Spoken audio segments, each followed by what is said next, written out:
Bien, señor ministro, ha apelado usted al buen corazón y a los buenos sentimientos de los que compartimos esta Cámara, y no dudo yo del buen corazón y de los buenos sentimientos de los sevillanos, de las sevillanas, de los andaluces, de las andaluzas y de todos en general, que somos gente de buen corazón, de buenos sentimientos, pero además de buen corazón y buen sentimiento hace falta política, hacen falta hechos más que palabras, ¿no? Nosotros juzgamos por los hechos al Gobierno y no por la voluntad, el corazón o los sentimientos.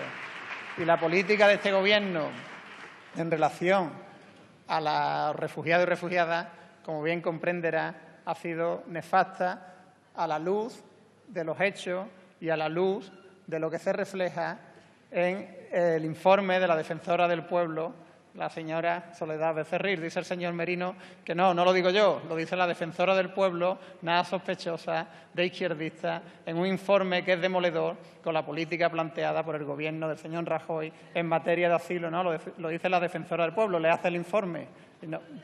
Le ruego, por favor, señora Villalobos, que no interrumpa al orador. Muchas gracias. No se ponga nerviosa, señora Villalobos. Tengo yo el turno de palabra. Cuando a usted le toque, pues expone sus argumentos. Pero lo dice la defensora del pueblo, la señora Soledad Becerril.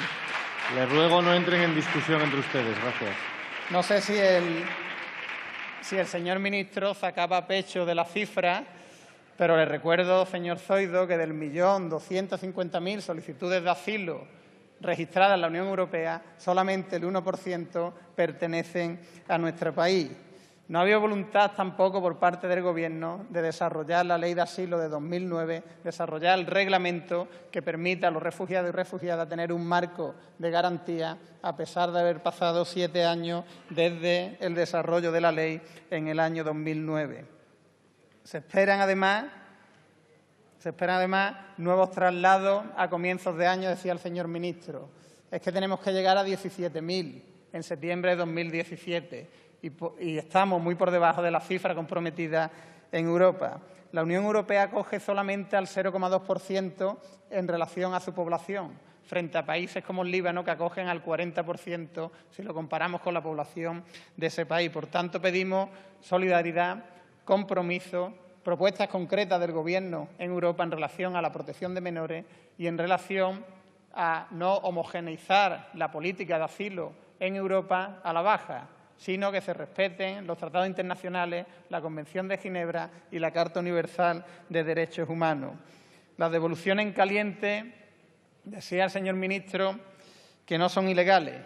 Y es cierto, no son ilegales porque ustedes le han dado rango de ley bajo el paraguas de la ley Mordaza. Pero les recuerdo que hay un recurso de inconstitucionalidad desde hace 2 años presentado en relación a la ley Mordaza. Y finalmente le pediría que negocie, que tienda la mano a esta Cámara para consensuar la política en Europa. En Europa hemos visto el carácter netamente mercantilista de la Unión, netamente capitalista, cuando en verano de 2015 se amenaza al Gobierno de Grecia, después de que el pueblo griego votase en contra de las políticas impuestas por la Troika, se le amenaza con expulsarlo incluso de la propia Unión Europea, y sin embargo, pocos meses después, la respuesta y las voces que se alzaron fueron más timoratas y menores cuando uno de los Estados miembros, Hungría, viola uno de los principios fundacionales de la Unión Europea y reprime, incluso gasea, a los refugiados en la frontera. Por tanto, son hechos y ejemplos que no podemos permitir. Y le pido voluntad al Gobierno para trasladar una política solidaria, garantista con los derechos humanos en Europa y también para ponerse a trabajar en España, porque queda mucho por hacer, porque de momento no había voluntad por parte del Gobierno y esperamos que con el control de esta Cámara y con la presión de las asociaciones y de la sociedad civil en la calle, el Gobierno dé respuesta a este problema tan urgente y tan acuciante como es el de los derechos humanos y el de los millones de personas que se encuentran en puertas de Europa esperando una vida digna, una vida mejor y que sus derechos como personas estén garantizados. Muchas gracias.